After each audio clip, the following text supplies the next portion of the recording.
La fierté s'acquiert avec l'effort. Pour pouvoir être fier de soi, il faut faire preuve d'effort concernant l'épreuve qui est en face de nous. Ce que je veux dire par là, c'est que tu te dois de prouver à ta propre personne que tu es capable de faire quelque chose. C'est aussi en ça que la confiance en soi va pouvoir se manifester. Ce que je veux dire par là, c'est que on en oublie souvent les aspects basiques de la vie, c'est-à-dire l'évolution. Je considère que c'est basique parce que, qu'on le veuille ou non, si on grandit, si on apprend, si un enfant, admettons, il est émerveillé par tout ce qu'il apprend, ce n'est pas pour rien.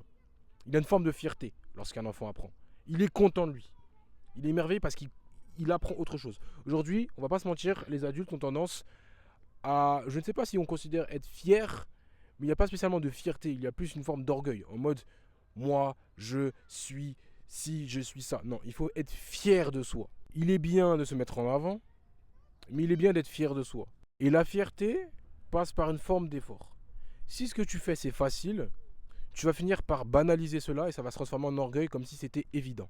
La fierté, c'est pas une forme d'évidence. La fierté, c'est quelque chose qui s'acquiert. Cela demande bien évidemment de sortir de sa zone de confort. Lorsque tu fais preuve d'inconfort concernant tes habitudes, concernant ton quotidien, et que tu arrives justement à t'habituer à cet inconfort-là, tu finis par te dire, ah, je suis capable de, je peux grandir.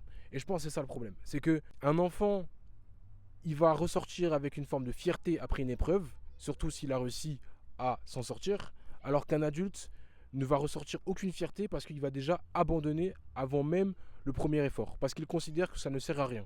Et c'est ça le problème. On considère qu'il y a des choses qui ne servent strictement à rien.